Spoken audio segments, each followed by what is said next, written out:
Alam mo ba, hindi lahat ng tao sa paligid mo ay may dalang kabutihan.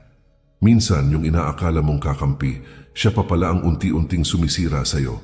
Yung taong parang pamilya na, siya rin pala ang ugat ng kaguluhan sa isip at puso mo. Masakit, hindi ba? Pero ang mas masakit kadalasan, huli na natin napapansin ang epekto nila.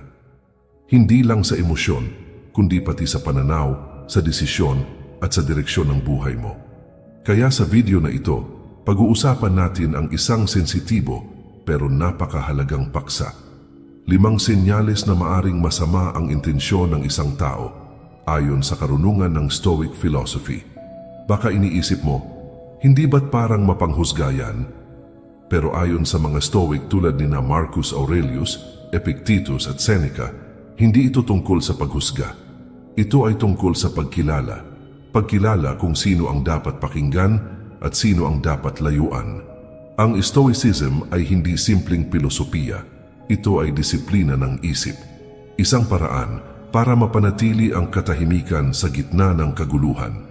At higit sa lahat, para matutunan mong kontrolin ang sarili, hindi ang ibang tao. Hindi mo kontrolado ang ugali nila. Pero hawak mo ang reaksyon mo. Hawak mo ang desisyon mo. At hawak mo kung sino ang papapasukin mo sa mundo mo. Kaya bakit nga ba mahalaga na matutunan natin ang mga senyalis na ito? Simple lang, para maprotektahan mo ang pinakapayapang bahagi ng buhay mo, ang isip mo. Hindi mo kailangang suungin ang drama ng iba. Kung alam mo ang mga babala, mas madali kang makakaiwas. Mas malinaw mong makikita kung sino ang dapat lapitan at sino ang dapat bitawan. Kaya kung may kilala kang mahilig sa gulo, puro drama, o tila sinasadyang sirain ang tiwala mo, baka oras na para tanungin ang sarili mo. Totoo ba silang kasama? O ginagamit ka lang nila sa tahimik na paraan? Dito papasok ang Stoic mindset. Hindi ito basta emosyonal na reaksyon. Ito ay malinaw na pag-intindi sa pagkatao, kahit pa ang totoo ay hindi komportableng tanggapin. Isipin mo na parang may hawak kang salamin. Hindi yung nagpapaganda ng imahe, kundi yung nagpapakita ng katotohanan. Sa bawat senyalis na ibabahagi ko, sasamahan natin ito ng Stoic insight para hindi lang ito maging kaalaman, kundi gabay sa tunay na buhay. Kaya kung gusto mong matutunan paano maging matatag sa harap ng manipulasyon, paano manatiling kalmado sa gitna ng kaguluhan, at paano piliin ang mga taong karapat-dapat sa enerhiya mo, samahan mo ako hanggang dulo ng video. Muli kaibigan, inaanyayahan kitang mag-subscribe sa ating channel. Dito, matututo kang maging mas mapanuri, mas kalmado at mas matibay, hindi dahil sa takas sa problema, kundi dahil natuto kang humarap sa katotohanan. Simulan na natin. Senyales number 1, masyadong charming? Mag-ingat ka, hindi lahat ng tao na magaling makisama ay karapat-dapat pagkatiwalaan. Minsan, may mga taong sobrang charming, masayahin, palabiro, parang ang gaan-gaan ng loob mo agad sa kanila. Para bang saglit pa lang kayo magkakilala, pero pakiramdam mo matagal na kayong magkaibigan. Matalino, witty, palaging may magandang banat. Pero tandaan mo, hindi lahat ng magaling magsalita ay totoo, at hindi lahat ng nakangiti ay may mabuting intensyon. Minsan ginagamit lang nila ang charm bilang maskara, isang paraan para maibulsa ang tiwala mo, habang dahan-dahang binabawasan ang kumpiyansa mo sa sarili mo. Sa umpisa, hindi mo agad mapapansin, baka humanga ka pa. Pero habang tumatagal, mapapansin mong sila palagi ang gusto sa sentro ng atensyon. Kapag may nagkukwento ng problema, laging mas malala ang kwento nila.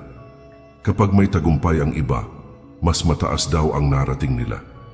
At kapag ikaw na ang nagsasalita, bigla kang puputulin o babaliwalain. Worse, yung mga insulto nila, nakatago sa biro. Grabe, parang puyat ka lagi. Oy, ang cute mo, kahit sabog ang ayos mo. Mukhang joke, pero paulit-ulit. At sa bawat biro, unti-unti kang pinapaliit. Ayon sa Stoicism, may tinatawag na apatiya, ang kakayahang manatiling kalmado, malinaw ang isip, at hindi nadadala sa una mong naramdaman. Sabi nga ni Epictetus, huwag tayong mahulog agad sa panlabas na anyo. Mas mahalaga ang karakter kaysa impresyon. Isipin mong nasa isang party ka. Lahat natatawa sa kanya, siya ang bida. Pero habang lumilipas ang oras, napapansin mong siya rin ang pinakaingay, pinakabilis manira at laging bumabalik ang spotlight sa sarili niya. Kapag walang nakatingin, iba ang ugali. Iba ang tono, iba ang kilos. At di mo namamalayan, nauubos ka na. Sabi ni Marcus Aurelius, ang tunay na pagkatao ng isang tao, makikita mo sa ginagawa niya kapag walang nanonood. Kaya kung gusto mong malaman kung totoo ang isang tao, huwag kang magpapasilaw sa presensya. Obserbahan mo siya kapag wala siyang audience. Makikita mo kung sino talaga siya. Maraming ganitong tao, mahusay sa simula, pero habang lumalalim ang relasyon, lumalabas ang motibo. Atensyon, kontrol, papuri. At ang kapalit, ang katahimikan at tiwala mo. Ano ang dapat mong gawin? Huwag agad magtiwala. Kilalanin mo muna. Obserbahan kung paano siya makitungo sa mahihina, hindi lang sa makapangyarihan. Pakinggan hindi lang ang sinasabi, kundi ang pakiramdam na naiiwan sa iyo tuwing kasama mo siya. Kapag may kutob kang may mali, huwag mong baliwalain. Hindi mo kailangang makipag-away, pero may karapatan kang umiwas, maglagay ng hangganan, at lumayo kung kinakailangan. Dahil sa Stoicism, ang pangunahing layunin ay mapanatili ang kapayapaan ng isip. At hindi mo yun makakamit kung pinapapasok mo sa buhay mo ang mga taong pinapababa ka para lang sila ang umangat. Hindi lahat ng charming ay totoo. Hindi lahat ng palakaibigan ay may malasakit. At ang tunay na matatag, hindi nadadala sa una lang, kundi marunong magmasid, makiramdam at magdesisyong malinaw. Yan ang ginagawa ng isang tunay na stoic. Senyales number 2, walang pakialam? Baka hindi siya mabuting tao. Isa sa pinaka-obvious pero kadalasang binabaliwala natin ay ito. Kapag ang isang tao ay walang malasakit, yung tipong kahit halata nang nasasaktan ka, parang wala lang sa kanya. Walang pakialam. Walang effort na umunawa. Walang kahit anong concern sa pinagdadaanan mo. Ito yung mga taong hindi marunong makinig. Hindi dahil bingi sila, kundi dahil sarili lang nila ang iniisip. Halimbawa, nag-open up ka sa problema mo. Inaasahan mong makakaramdam ka ng kaunting ginhawa, kahit simpleng naintindihan kita. Pero ang sagot niya, di ayusin mo. O biglang ibabalik ang usapan sa kanya. Mas grabe nga yung nangyari sa akin . Walang empathy. Walang effort na makisabay sa bigat na pasan mo. At minsan kahit may magandang nangyari sa'yo, promotion, achievement, tagumpay, wala pa ring suporta. Ang sagot lang ay, buti ka pa. Tapos lilihis ang usapan, siya na ulit ang bida. Ang ending, parang niliitan niya ang saya mo, na para bang hindi sapat na masaya ka, kasi hindi siya ang sentro ng kwento. Ayon sa Stoicism, ang tunay na koneksyon sa kapwa ay hindi lang batay sa damdamin, kundi sa pagkilala na tayo ay bahagi ng isa't isa. Sabi nga ni Marcus Aurelius, tayo ay ginawa para sa isa't isa. Hindi tayo nabubuhay para lang sa sarili natin.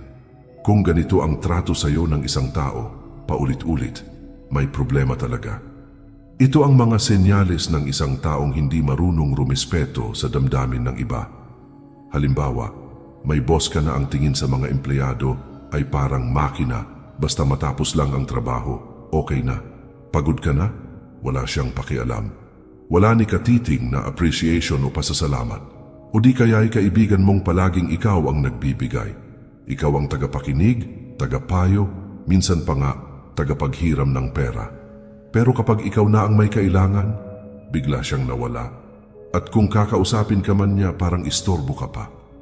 Kapag ganito lagi, hindi lang ito kakulangan sa ugali. Isa na itong pulang bandila. Sabi ni Seneca, isa ring Stoic philosopher, ang mabuting tao ay tumutulong kahit walang kapalit. Doon mo makikilala ang totoo, hindi sa dami ng salita, kundi sa lalim ng pakikidamay. Kapag napansin mong ikaw lagi ang nagbibigay, ikaw lang ang umuunawa. Pero walang bumabalik sa'yo, maiiwan kang pagod, ubos, at minsan patitiwala sa sarili, nawawala. Ano ang maaari mong gawin? Una, obserbahan mo, baka may pinagdadaanan lang sila. Pero kung palagi na lang ganito, hindi na yan normal at lalong hindi healthy. Pangalawa, maglagay ka ng hangganan. Hindi mo obligasyon na palaging unahin sila. Hindi selfish ang magmahal sa sarili. Pangatlo, kung kinakailangan lumayo ka. Ang pag-alis sa relasyong hindi ka pinapahalagahan ay hindi kahinaan, kundi isang uri ng karunungan. Sabi ng mga Stoic, ang kapayapaan ng isip ay isang kayamanang dapat mong ingatan. At hindi mo yan mapangangalagaan kung palagi kang nasa paligid ng mga taong walang pakialam sa iyo. Tandaan, may karapatan kang alagaan ang sarili mo. May karapatan kang pumili ng mga taong dapat mong makasama. Piliin mo ang mga tunay, may malasakit, may respeto. Dahil ang buhay ay mas magaan kapag ang mga kasama mo ay hindi lang nakangiti, kundi nakikiramay. Senyales number 3. Ginagamit ka lang? Baka isa siyang manipulator. May mga taong sobrang bait sa harap. Pero sa likod ng mga ngiti at papuri, may ibang motibo. Kontrolin ka. Ito ang tinatawag na manipulative behavior. At ang masama rito, hindi agad halata. Kadalasan akala mo totoo silang nagmamalasakit. Pero ang totoo, ginagamit ka lang para sa sarili nilang interes. Ang manipulative na tao ay parang bihasang manlalaro. Ginagamit ang guilt, drama, papuri, at minsan pagtatakot para mapasunod ka. Halimbawa, kung mahal mo talaga ako, gagawin mo ito. O ako lagi tumutulong sa'yo, tapos ngayon mo lang ako tinanggihan. Kapag tumanggi ka, ipaparamdam nila na ikaw ang masama. Kahit simpleng pagtatanggol mo lang sa sarili mong desisyon, ginagawa nilang kasalanan mo. Minsan pa sila na nga ang may ginawang mali, pero sila pa ang iiyak, magagalit, o magpapakabait para ikaw ang mag-sorry. Ang ending, ikaw ang mag-a-adjust. Sila ang masusunod. Ginagamit rin nila ang tinatawag na love bombing. Sa simula, bubuhusan ka ng atensyon, regalo, papuri. Mapapaisip ka, wow, baka siya na. Pero sa oras na makuha nila ang tiwala mo, kontrol na ang susunod. Unti-unting mawawala ang sarili mong boses. Sila ang masusunod sa galaw mo, sa desisyon mo, sa oras mo. Sabi ni Epictetus, hindi mo kontrolado ang ugali ng iba, pero kontrolado mo kung paano ka tutugon. Kaya tanungin mo ang sarili mo. Ang ginagawa ba nila ay para sa kabutihan mo? O ginagamit ka lang nila para sa sarili nilang layunin, mga teknik ng isang manipulator? 1. Isolation o paglalayo sa mga mahal mo. Sasabihin nila na masama ang barkada mo. Na ang pamilya mo humihila sa iyo pababa. Hanggang sa unti-unti, sila na lang ang natitira sa mundo mo. 2. Kontrol sa oras o pera. Gusto nila, sila lang ang kasama mo. Kapag may iba kang plano, magtatampo sila o magdadrama. Minsan sila pa ang humahawak ng pera mo. At ikaw para ka ng may permit bago gumalaw. 3. Emotional blackmail. Kahit ikaw ang nasaktan, kayang-kaya nilang baligtarin ang usapan. Ikaw ang maguguluhan hanggang hindi mo na alam kung alin ang totoo at alin ang scripted nilang drama. At habang tumatagal, mapapansin mong napapagod ka, nawawala ang tiwala mo sa sarili, at ang dating ikaw parang unti-unting nawawala. Ano ang dapat mong gawin? Una, pansinin ang pattern. Kung palagi kang pinaparamdamang mali, kahit wala kang ginagawang masama, red flag na yan. Pangalawa, maglatag ng malinaw na hangganan. Sabihin mo kung ano ang okay sa'yo at ano ang hindi at panindigan mo ito. Pangatlo, kung hindi sila tumitigil, lumayo ka. Hindi mo kailangang manatili sa relasyong puno ng kontrol, kasinungalingan at guilt trips. Sabi ng mga Stoic, mas mahalaga ang kapayapaan ng isip kaysa sa panandaliang peace na puno ng takot at manipulasyon. Dahil ang totoong pagmamahal, hindi mapanlinlang. Hindi ito nangangailangan ng pagkukumbinsi o pagsunod sa takot. Ang malusog na relasyon ay may tiwala, respeto, at kalayaan.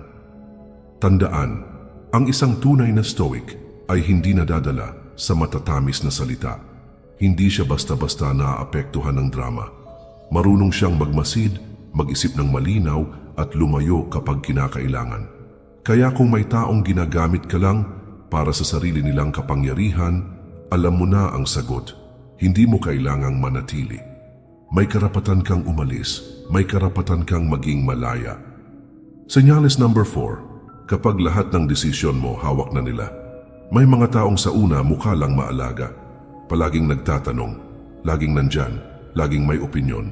Sa simula, akala mo concern lang, parang sweet, parang protective. Pero habang tumatagal, mapapansin mo, unti-unti kang nawawalan ng boses. Nawawalan ka ng kalayaan. Bawat galaw mo parang may mata. Bawat desisyon mo kailangan may approval. Hanggang sa ikaw mismo, hindi na sigurado kung gusto mo pa ba talaga o napipilitan ka na lang sumunod. Ito ang isa sa mga pinakadelikadong uri ng kontrol. Yung unti-unti, kinukuha ang kalayaan mo habang iniisip mong minamahal ka lang. Ayon sa Stoicism, ang isang mahalagang pundasyon ng maayos na buhay ay ang tinatawag na inner freedom. Ito ang kalayaang mag-isip para sa sarili, magdesisyon ng may dignidad at maging totoo sa kung sino ka. Sabi nga ni Epictetus, hindi natin kontrolado ang mundo, pero kontrolado natin ang sarili natin. At yun ang dapat nating ingatan. Pero paano kung may isang tao na unti-unti kang inaangkin, na ang bawat desisyon, maliit man o malaki, ay kinokontrol na niya? Paano mo malalaman na kontrolado ka na? 1. Inilalayo ka sa iba, social isolation. Dahan-dahan pinaparamdam sa iyo na masama ang barkada mo, na hindi ka naiintindihan ng pamilya mo, na siya lang ang laging nandyan para sa iyo. Hanggang sa dumating ang araw na wala ka ng ibang mapagsabihan, kundi siya lang. At pag nangyari yan, mas madali ka na niyang paikutin. 2. Siya ang humahawak ng pera, financial control. Hayaan mo na ako na maghawak. Mas okay kung iisa lang ang nagdedesisyon. Ang totoo, gusto lang niyang hawakan ang kapangyarihan dahil kapag kontrolado niya ang pera, mahirap ka nang makalabas. Mahirap ka nang magsarili. Mahirap ka nang tumayo para sa sarili mo. 3. Ginagamit ang emosyon, emotional blackmail. Kapag hindi mo siya sinunod, kapag iniwan mo ako, baka hindi ko kayanin. Kapag hindi mo ginawa ito, baka mawala ako sa buhay mo. Takot, guilt, pang-iiyak. Lahat yan ginagawang sandata para makuha ang gusto nila. At kahit ayaw mo na, napipilitan ka. Dahil ginamit nila ang puso mo laban sa'yo. Pero tandaan mo ito, ang tunay na pagmamahal ay hindi kontrol. Hindi ito paligsahan ng kapangyarihan. Hindi ito, ikaw ang laging masusunod, ako ang laging susunod.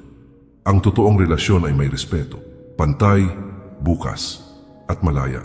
Kapag kontrolado ka na, unti-unting nawawala ang sarili mong desisyon. At kapag nawala na yon, nawawala na rin ang tunay mong pagkatao. Ano ang pwede mong gawin? Una, maging totoo sa sarili. Tanungin mo, ako pa ba ito? Ako pa ba ang may hawak ng buhay ko? Kung hindi na, oras na para magising. Pangalawa, magtakda ng hangganan. Sabihin mo kung anong bagay ang gusto mong ikaw ang magdesisyon. At higit sa lahat, panindigan mo. Pangatlo, huwag matakot humingi ng tulong. Kaibigan, pamilya, o kahit profesional na tagapayo, may mga taong handang makinig. At higit sa lahat, hindi kailanman magtatangkang kontrolin ka. At kung hindi na talaga healthy ang relasyon, lumayo ka. Oo, mahirap. Pero mas mahirap mawala ng sarili mo habang sinusunod ang kagustuhan ng iba. Sabi ng mga Stoic, mas mahalaga ang kalayaan ng loob kaysa panlabas na katahimikan. Dahil walang saysay ang kapayapaan kung ito ay binili sa halaga ng pagkawala ng sarili. Ang tunay na Stoic ay hindi basta sumusuko sa dikta ng iba. May paninindigan siya. Pinoprotektahan niya ang kanyang dangal, katahimikan at karapatang pumili. Senyales number 5. Sobrang sinungaling. Isang relasyong puno ng kasinungalingan. Isa sa mga pinaka-nakakapagod at pinaka-nakakawasak na ugali ng isang tao ay ang pagsisinungaling. Hindi yung minsang pag-iwas lang sa sagot, kundi yung habitual na kasinungalingan. Mula sa maliit na puting kasinungalingan hanggang sa malalim na scripted na kwento. May mga taong kahit hindi naman kailangan magsinungaling, gumagawa pa rin ng sariling version ng katotohanan. May dagdag, may bawas. Minsan gawa-gawa lang talaga. Akala mo dati maliit lang. Nasa labas ako, kahit nasa bahay lang naman. May kausap ako, kahit wala naman talaga. Pero habang tumatagal, napapansin mong parang hindi mo na siya kilala. Hindi mo na alam kung anong paniniwalaan mo. Ayon sa Stoic philosophy, mahalaga ang dalawang bagay, katotohanan at integridad. Sabi ni Marcus Aurelius, live not by lies. Ang taong hindi totoo ay hindi tunay na nabubuhay.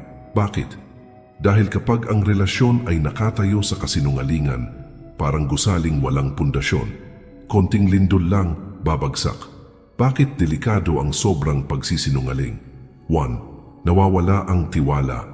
Walang relasyon, magkaibigan, magkapamilya, o magkasintahan ang tatagal kung walang tiwala. Kapag palaging nagsisinungaling ang isang tao, unti-unti itong binabasag. At pag nabasag na, kahit sabihin niyang totoo na siya, mahirap na itong buuin muli. 2. Nalilito ka na mismo sa katotohanan. Kapag paulit-ulit kang niloloko, pati utak mo nalilito. Hindi mo na alam kung totoo ba ang narinig mo kahapon o bahagi lang ng bago nilang kwento ngayon. Tulad ng gaslighting, mapapaisip ka na, ako ba ang may problema? O sila lang ang magaling magtago? Unti-unti, nawawala ang tiwala mo, hindi lang sa kanila, kundi sa sarili mo rin. 3. Apektado ang mental health. Kapag kausap mo araw-araw ay sinungaling, hindi lang puso ang napapagod pati utak. Lagi kang nakaalerto, lagi kang nagdududa. Minsan, iniisip mong ikaw na ang mali, kahit ikaw lang naman ang nagsasabi ng totoo. Mga halimbawa ng ganitong ugali. May partner ka na paulit-ulit nagsisinungaling kung nasaan siya, sino kasama niya, o anong ginagawa niya. May kaibigan kang laging may kwento, pero hindi tugma ang mga detalye sa bawat pagkukwento niya. Sa simula, pinapalampas mo, pero habang tumatagal, napupuno ka. At darating ang araw, mawawala ang respeto. Bakit ba may mga taong ganito? Gusto nilang mukhang bida, gusto nilang magmukhang kawawa, gusto nilang makaiwas sa responsibilidad, o gusto lang nila ng pansin. Pero kahit ano pa ang dahilan, hindi ito dahilan para magsinungaling. Sabi ni Seneca, isang Stoic philosopher, ang taong nagsisinungaling ay hindi lang nanloloko ng iba, niloloko rin niya ang sarili niya. Ano ang dapat mong gawin? Una, pansinin ang pattern. Kung kahit sa maliit na bagay ay hindi na siya totoo, mas lalong hindi siya mapagkakatiwalaan sa seryosong usapan. Red flag na agad yan. 2. Mag-set ng malinaw na hangganan. Sabihin mo, mas gusto ko ang katotohanan kahit masakit kaysa sa kasinungalingang maganda lang pakinggan. Ipaglaban mo ang pagiging totoo dahil yan ang pundasyon ng respeto. 3. Protektahan ang sarili mo. Kapag hindi nagbabago kahit ilang beses mo nang sinabi, may karapatan kang lumayo. Hindi mo kailangang manatili sa isang relasyon na puno ng duda, takot, at panggugulo ng isip. Tandaan ito, walang matibay na relasyon sa pagitan ng mga sinungaling. Ang pagmamahal, tiwala at pagkakaibigan hindi mabubuo kung wala ang katotohanan. Sa Stoicism, ang pagiging tapat ay hindi lamang para sa ibang tao, ito ay para sa sarili mo rin. Dahil sa huli, ang tunay na kapayapaan ng isip ay hindi nagmumula sa mga papuri, hindi sa matatamis na salita, kundi sa isang buhay na totoo, malinaw ang konsensya at walang tinatago. Bonus tip, paano protektahan ang sarili? Boundary setting, Stoic style.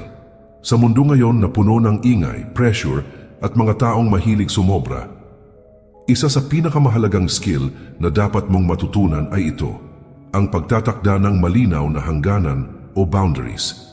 Para sa iba, ang salitang boundary ay parang pagiging suplado, matigas o masama.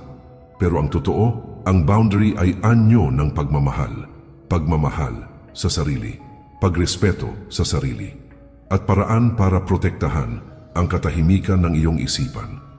Ayon kina Marcus Aurelius at Epictetus, ang tunay na kalayaan ay hindi lang sa labas, nagsisimula ito sa loob.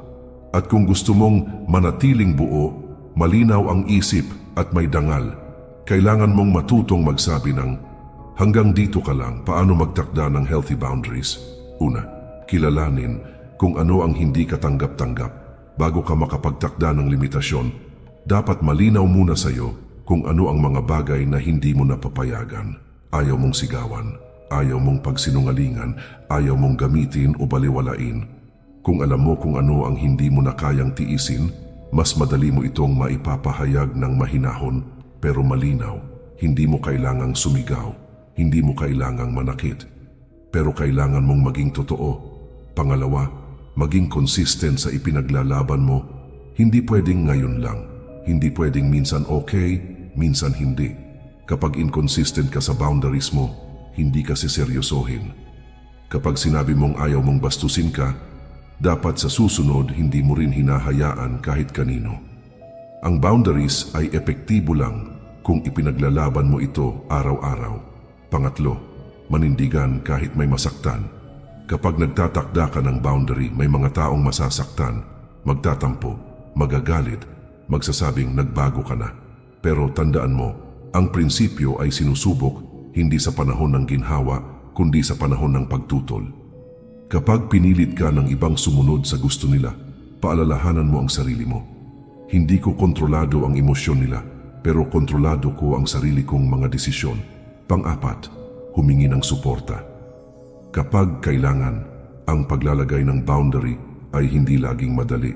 Minsan masakit, minsan nakakalungkot lalo na kung ang lalayo sa iyo ay yung mga taong malapit sa puso mo dati. Pero tandaan, hindi mo kailangang mag-isa. Lumapit sa mga taong may malasakit sa iyo. Yung kayang makinig, yung hindi ka huhusgahan, yung ipapaalala sa iyo kung gaano ka kahalaga at kung sobra na ang bigat, walang masama sa paghingi ng tulong sa professional. Hindi ito kahinaan. Ito ay tapang.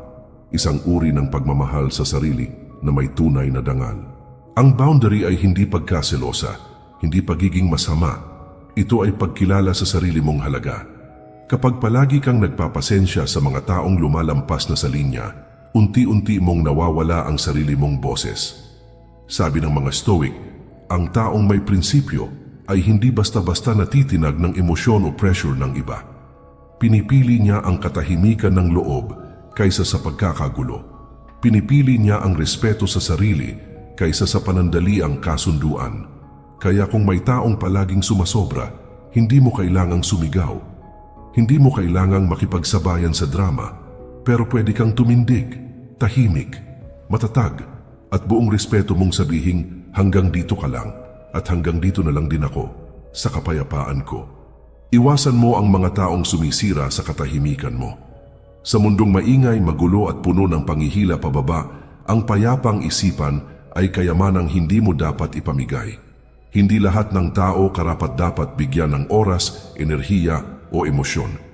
May mga taong ang dala ay laging drama, gulo at kaguluhan, at kung hahayaan mo silang manatili sa buhay mo, unti-unti nilang uubusin ang pagkatao mo. Kaya ngayon pa lang, matutong umiwas, matutong pumili, at matutong magsara ng pinto kahit pa masakit. Gusto mong maging mas matalino, mas matatag at mas totoo sa sarili? Huwag mong kalimutang mag-subscribe sa ating channel para sa mas marami pang karunungan ng mga Stoic na makakatulong sa iyo sa laban ng buhay. Maraming salamat. Mag-ingat po tayo palagi at kay Lord po lahat ng papuri.